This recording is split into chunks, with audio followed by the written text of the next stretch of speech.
विनोद झाकड़ की एंट्री के बाद, राष्ट्रीय लेवल पर विनोद झाकड़ के पहुंच जाने के बाद अब वो रास्ते खुल गए हैं जब नरेश मीणा कांग्रेस में एंट्री कर पाएंगे। नरेश मीणा अगर कांग्रेस में एंट्री कर लेते हैं तो फिर धारीवाल का और भाया का क्या होगा, ये वाकई बहुत बड़ा सवाल है। क्योंकि कहीं ना कहीं अब इस तासीर को समझना होगा हम लोगों को। अगर कांग्रेस विनोद झाकड़ को चुन सकती है, जो भी एक बार कांग्रेस के बागी हुए थे, यानी कि कांग्रेस को बागी होने से प्रॉब्लम नहीं है। विनोद झाकड़ को अगर चुन सकती है, जो भी जेल में गए थे, यानी कि कांग्रेस को जेल में जाने से प्रॉब्लम नहीं है। विनोद झाकड़ को चुन सकती है जिनके तेवर भी कहीं ना कहीं तल्ख होते हैं। विनोद झाकड़ को चुन सकती है जो भी सचिन पायलट के अनुयायी है। तो यही तो सारी क्वालिटीज नरेश मीणा में भी है।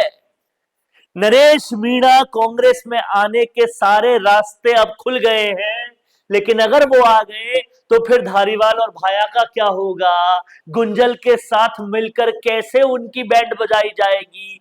हाड़ौती की राजनीति कैसे बदल जाएगी? और किस तरीके से फिर कांग्रेस बेरोजगारों के लिए, गरीबों के लिए जमकर काम करेगी? और सत्ता में अगर नहीं रही तो विपक्ष की पूरी तरह से बैंड सड़कों पे बजा देगी। इस बारे में एक बार सिर्फ परिकल्पना कीजिए और सोचिए कि विनोद झाकड़ का आना कितनी दस्तकें दे रहा है, कितनी चीजें बता रहा है, कितने सारी उम्मीदें बढ़ा रहा है। अब सवाल यह है कि क्या कांग्रेस नरेशमय हो पाएगी? क्या कांग्रेस युवामय हो पाएगी? क्या कांग्रेस विनोदमय हो पाएगी? और क्या कांग्रेस में वो बदलाव होंगे जो आशा हम कांग्रेस से करते हैं कि गरीबों के लिए काम करे पिछड़ों के लिए? क्या वो सारी चीजें होगी? नरेश मीणा अगर कांग्रेस में आ गए, जो कि विनोद झाकड़ के आने के बाद साफ साफ दिखता है, तो क्या पूरी कांग्रेस पायलट में हो जाएगी? क्या 2028 पायलट का होगा? क्या नरेश मीणा जिस तरीके से झालावाड़ के लिए, बच्चों के लिए लड़े थे, उस तरीके से गरीबों के लिए सोचा जाएगा? ये सारे काश क्या हकीकत बदल जाएंगे, हकीकत में तब्दील हो जाएंगे? और अगर ऐसा हो गया तो फिर धारीवाल और भाया जैसे धन कुबेर, जो सिर्फ खुद का धन भरना जानते हैं, वो कांग्रेस से निकल पाएंगे।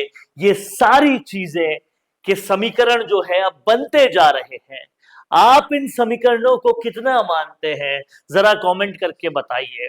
और बताइए कि ये नरेश मीणा अगर इसी तरीके से फायर ब्रांड तरीके से कांग्रेस में आकर काम करे तो फिर बीजेपी को कितना हेवी कंपटीशन मिल पाएगा। सोचिएगा जरूर कि यही नरेश मीणा इसी फायर ब्रांड तरीके से अगर विधानसभा में काम करे तो क्या कोई विपक्ष टिक पाएगा क्या? ये सारी चीजें कल्पना कीजिए और कल्पना करवाइए कांग्रेस की आलाकमान को भी, क्योंकि अब राहुल गांधी युवामय हो रहे हैं, युवाओं के लिए सोच रहे हैं, क्रांति के लिए सोच रहे हैं। तो अगर ऐसा होता है तो कांग्रेस कहां पहुंच जाएगी, कितनी बड़ी हो जाएगी? और फिर राजस्थान के रास्ते क्या पूरे देश में भी आ पाएगी? ये सब कुछ कमेंट करके बताइए। देखते रहिए राजस्थान संवाद।